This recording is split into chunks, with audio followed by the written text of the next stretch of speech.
Konnichiwa! Arriving into Japan from Calcutta was a complete difference and two worlds apart really, as we arrived into Fukuoka and found our hostel. We found one of the parts in the city where we could start our cherry blossom viewing. We took a walk around there and went to go and see some castle ruins.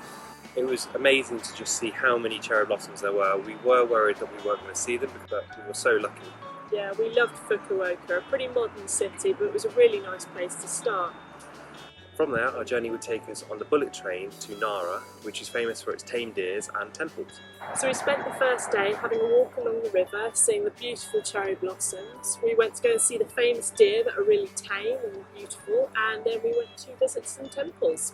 The reason we were in Nara was that we couldn't find accommodation in Kyoto or Osaka because it's cherry blossom season, but it was a kind of fortunate accident that we ended up there because otherwise we wouldn't have seen what an amazing place this was.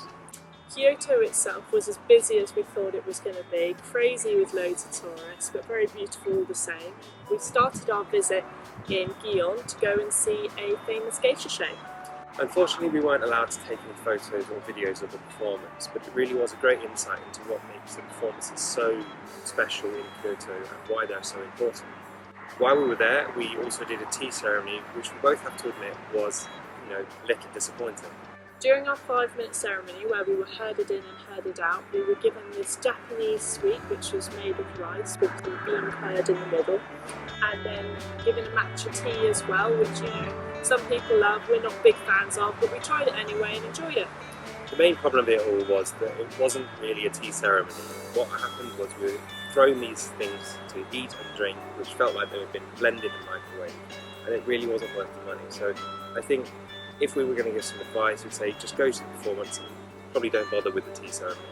There's some nice traditional ones elsewhere in Kyoto and other places, so probably have a look at those instead. The following day we went off to a bamboo grove in Kyoto, which was really good. I think actually the bamboo groves were great, but the best thing about it all was this garden, which was maintained really well. It was a UNESCO site, which just had hundreds, thousands of amazing plants and flowers all in blossom. After walking around the garden, we went off for some lunch at a famous Wagyu beef restaurant. The restaurant was really highly recommended, and on going there we queued and ate to our heart's content. It was just phenomenal, and you really find the words to kind of describe just how good it was. It's like nothing that we've ever tasted before. It's like melting in your mouth. Nothing you find in the UK is like it, so it really was a once-in-a-lifetime experience. Uncomfortably full, we set off to a shrine which was famous for being in Memoirs of a Geisha.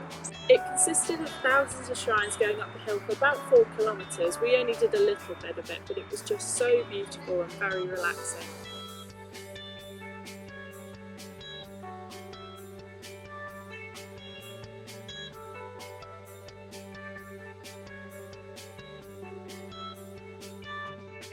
We found the people here really lovely and friendly, and we really enjoyed spending 3 days wandering around Kyoto, but it was off to Osaka next to see one of the big cities. For me, Osaka was more like the Japan I'd expected.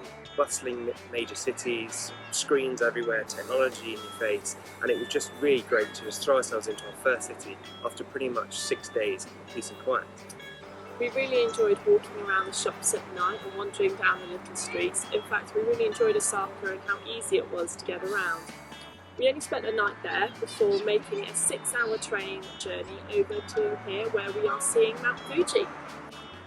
When we arrived, it was pouring down with rain, but luckily today, as you can see, beautiful sunshine. It looks like it might rain a bit later, but we're really lucky to have finally seen a mountain after missing out all of the Himalayas. Thanks again for watching, guys. If you like what you've seen, click the like button or subscribe. See you soon. Bye. Bye.